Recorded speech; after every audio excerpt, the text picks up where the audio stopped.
لا لا لا لا دیگه بسه گل لاله، بهار سرخ امسال مثل هر ساله، هنوزم تیر و ترکش قلبو میشناسه، هنوز شب زیر سرب و چکمه میناله، نخوا بارون گله بی خار و بی کینه، نمیبینی نشسته گل تو سینه، آخه بارون که نیست رگبار باروته، سزای عاشقای خوب ما اینه، نترس از گله دشمن گل دادن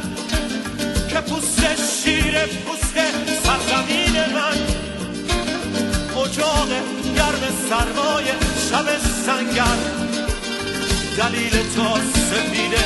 رفتن و رفتن.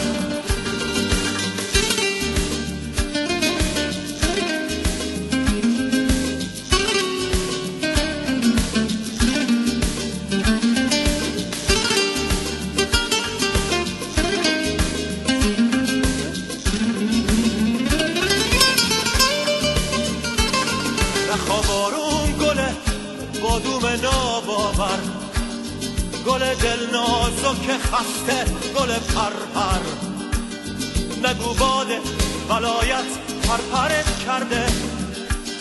دلاور قد کشیدن رو بگیر از سر، دوباره قد بکش تا اوج فواره،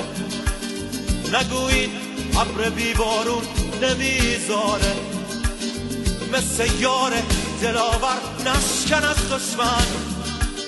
ببین سر میشکنه تا وقتی سر داره،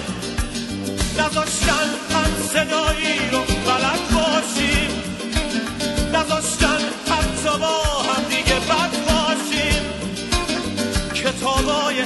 سفید و دوره میکردیم که فکر شب کلاهی از نمک باشیم.